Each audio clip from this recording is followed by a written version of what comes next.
5 hal yang membuat Malaysia itu malu terhadap Indonesia. Mereka suka mengunggul-ungguli apa yang mereka punya. Padahal negaranya kecil, rakyatnya pun yang asli Melayu itu hanya 16 juta. 16 juta itu pun Melayu palsu. Maksudnya Melayu palsu itu sebagian adalah bukan Melayu tapi dipaksakan jadi Melayu. Yang kedua, kemerdekaan itu bukan seperti Indonesia. Yang Indonesia ini adalah mengusahakan kemerdekaan itu dengan semangat membakar yang untuk melawan penjajahan. Nah, kalau Malaysia itu merdekanya itu karena mereka didampingi oleh Inggris. Jadi ya mereka tidak tahu rasanya perjuangan itu seperti apa.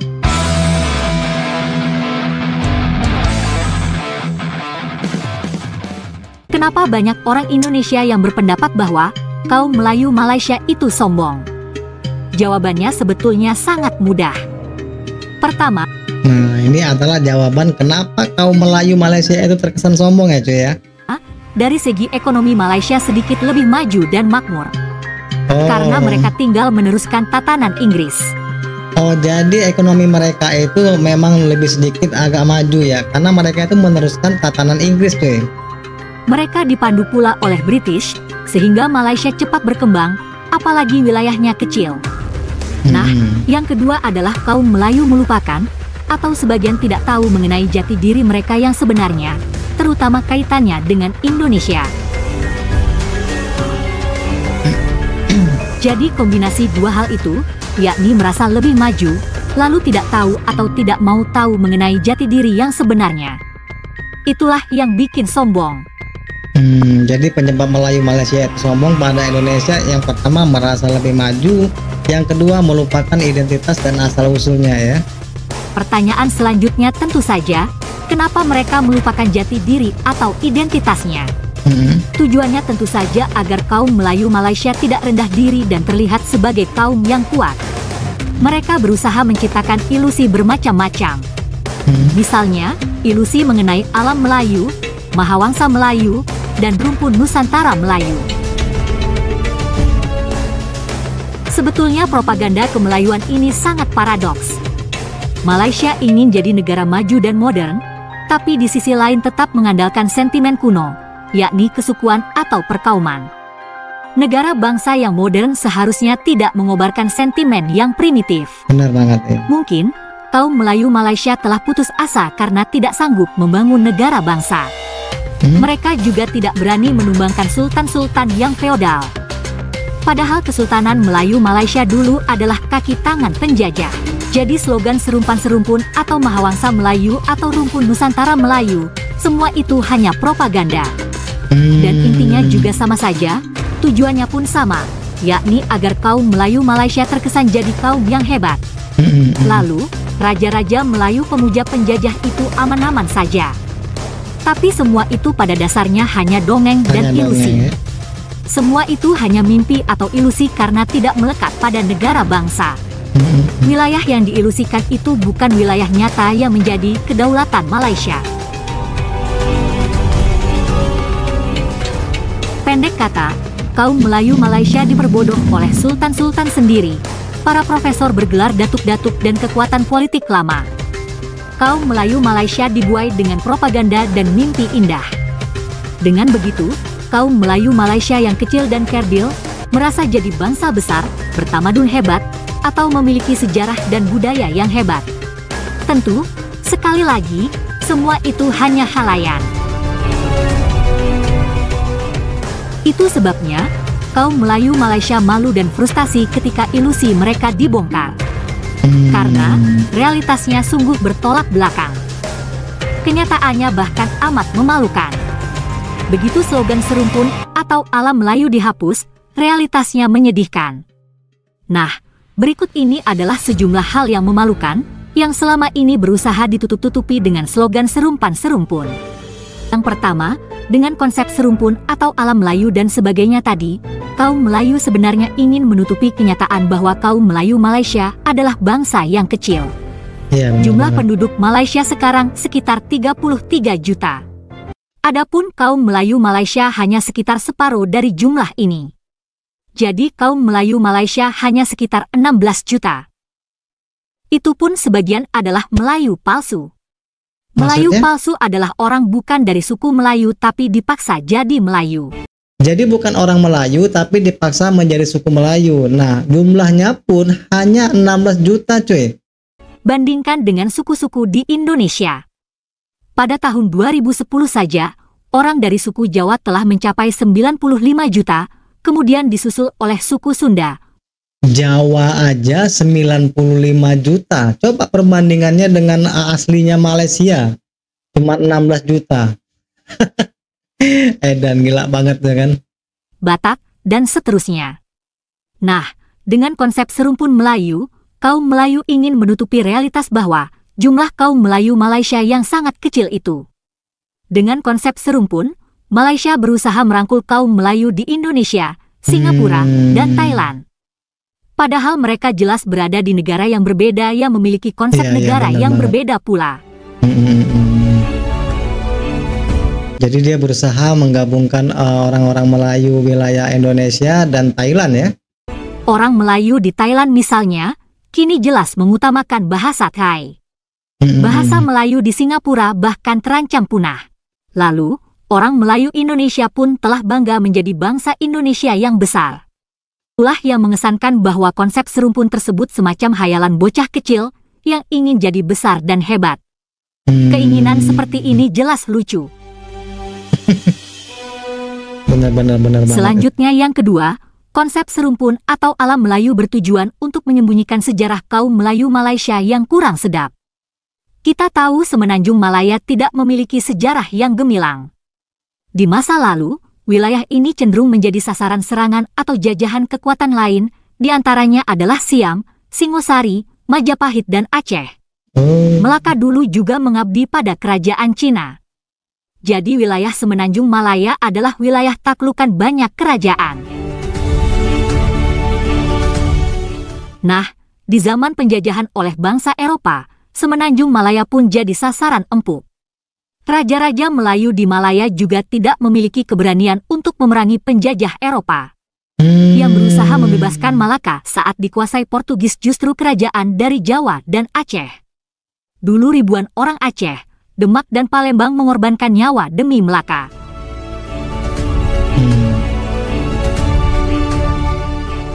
Jadi hanya orang Jawa dan orang Aceh nih yang berani turun tangan yaitu menantang penjajahan dari Eropa ya. Hal yang paling diingat oleh bangsa Indonesia, tentu saja sikap kaum Melayu Malaysia saat Jepang kalah. Saat itu Indonesia memilih memproklamasikan kemerdekaan. Adapun bangsa dan sultan-sultan Melayu di Malaysia cenderung berlindung pada British. Bangsa Indonesia berani berperang menghadapi penjajah. Kaum Melayu Malaysia tidak punya nyali untuk itu. Ketika Bung Tomo membakar semangat pemuda untuk bertempur melawan Inggris di Surabaya pada November 1945, Melayu Malaysia asyik bersama Inggris. Jadi Bung Tomo itu di saat membakar semangat pemuda untuk mengusir penjajah, Malaysia itu sedang asik-asik dengan Inggris cuy. Jadi itu yang Sekali dibilang lagi, bukan serumpun ya. peristiwa itu tidak akan pernah dilupakan oleh bangsa Indonesia. Perbedaan sikap itu pula yang membedakan mentalitas bangsa Indonesia dengan kaum Melayu Malaysia. Dan hal ini tidak bisa ditutup-tutupi dengan slogan serumpun. Bagaimana mungkin bangsa pejuang dipaksa jadi serumpun dengan bangsa bukan pejuang? Benar. Bahkan, hingga kini simbol kepahlawanan Malaysia masih berupa patung tentara British.